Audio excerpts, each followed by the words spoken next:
We are wondering what is happening to the world. Everything is changing.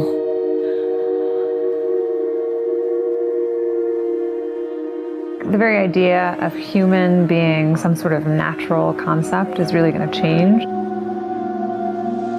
Our bodies will be so high-tech we won't be able to really distinguish between what's natural and what's artificial.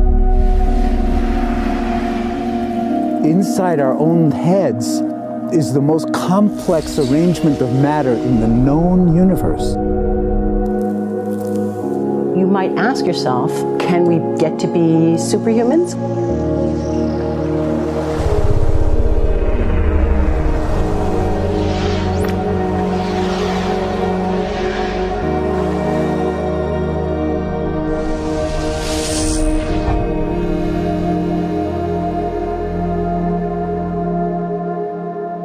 The original Industrial Revolution was driven by the discovery that you could use steam engines to do all kinds of interesting things. But that was followed by additional revolutions for electricity and computers and communications technology. We're now in the early stages of the fourth industrial revolution, which is bringing together digital, physical, and biological systems. One of the features of this fourth industrial revolution is that it doesn't change what we are doing, but it changes us.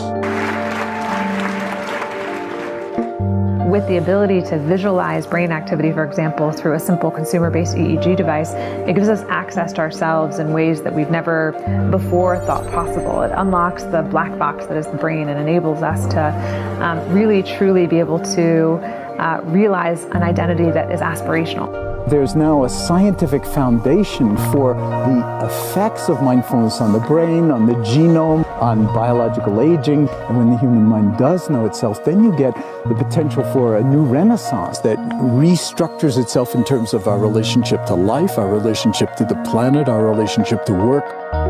We need a different economic model.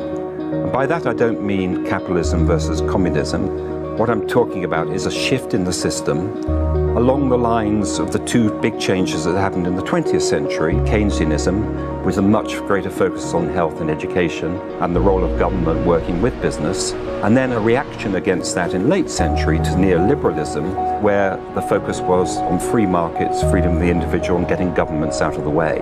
We need a shift to a new system that will allow us to meet the basic needs of every human on the planet, that will live within planetary means, that will be fairer, and that will be focused as its key goal, not on growth per se, but on maximizing human well-being. And history tells us that a values shift is triggered by creation of a new story about how we want to live. I see the circular economy as something which fits very closely with mankind's goal to be innovative and creative and to always progress. We can use asset tracking, we can use IT, we can use 3D printing to enable this different economic model to recover materials, feed them back into the economy, and really to decouple growth from the resource constraints we have. The reason we live in cities is not different today than it was 10,000 years ago. Even if we have got networks connecting us, we still want to have places where we meet in person. So this means the place where we work and the place where we live are much closer to each other, a city where we don't need to have big supply chains in order to produce things, where many things can be sourced locally thanks to 3D printing and robotics. So if we're able to do something to transform cities, to make them more efficient, then the impact can be huge.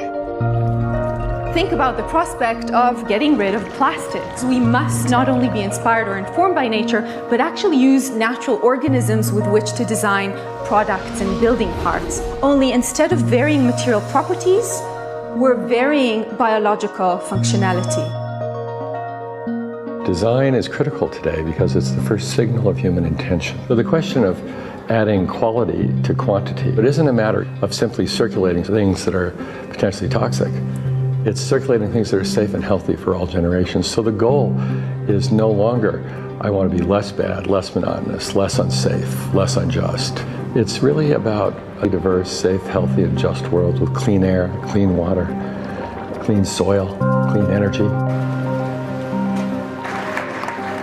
Together we are fighting to preserve our fragile climate from irreversible damage and devastation of unthinkable proportions. If we think about the original Industrial Revolution, it was an energy revolution. I like to think of it as a kind of bookending of a period in human history during which we used fossil fuels, and it worked very well for us for a long time. But now we have to bring that to an end. We have energy technologies that can power our civilization: solar, wind, biomass. So then the question is, well, how do we get grid integration? Maybe the wind is blowing in Denmark, the sun is shining in Germany, and now you can move that electricity through an integrated grid. You can supply energy to everyone who needs it, and you can supply energy at all times.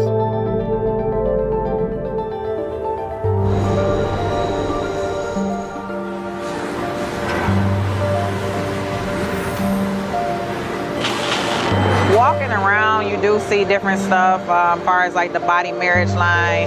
They use a lot of things that help them lift up and move things to the car. You just sit there and, you know, program something, and it has its own set mind to go ahead and do everything. And then as humans, we just come in and take the extra step to help the technology. It's not the cure-all for everything. There's definitely a lot of things where people perform the operation better, but certainly for the right applications, robotics are a huge improvement for the process. The prediction of 5 million jobs lost by 2020 to technology is serious, but it's not the main question. Construction, manufacturing, services, public health and education, these industries will still exist. The main question is, what will be the future of work? How will we define work? How will we share the wealth? From the viewpoint of the labor or jobs, now we really need new education or new training. We're working with a World in Motion in FIRST Robotics, trying to encourage students from 3rd grade all the way up through the end of high school. We had students make sailboats, and then we had them race them, and so they could see how quickly they could move. And they immediately went back and started to say, oh, I saw what happened, I'm going to go change this or that. And that was 3rd graders. I've just given a prize to a kid of 18 years old that has discovered something really very, very unique. Came up with how to get better productivity and better yields for seeds of corn. And so he basically came with the idea that if you would perforate these seeds, you would get more food. And you think about it and say, but he didn't go to university. So how does he get all that knowledge? And he told me, I mean, I've been watching YouTube since the age of 12, and I'm so interested that I've seen everything about it. I've read everything about it. The world is really open to learning. The thing is, how do you give the incentive to your kids to do that? It's this ability of digital technology to change outcomes, to truly empower people all over the world that can create a more equitable growth, because I think the world needs that. Fourth Industrial Revolution has the potential to make inequalities visible and to make them less acceptable in the future, and hopefully to gather and garner political support to take the necessary decision to reduce the gap. Humans have always been using tools, but because of the recent advances in technology, we're beginning to have machines that can augment us in all sorts of interesting ways.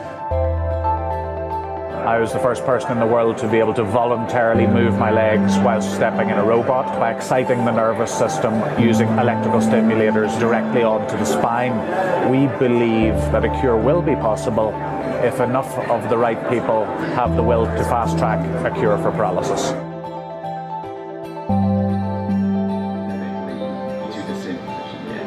We take two things from the patient. First, we take a 3-dimensional X-ray and we extract the 3-dimensional data out of that so we can make a perfectly shaped puzzle piece. And then we also take a sample of fat tissue from the patient so that we can extract the stem cells out of those. And we use those stem cells with this 3-dimensional scaffold that we fabricate, and after 3 weeks we have a piece of living bone that's ready for implantation.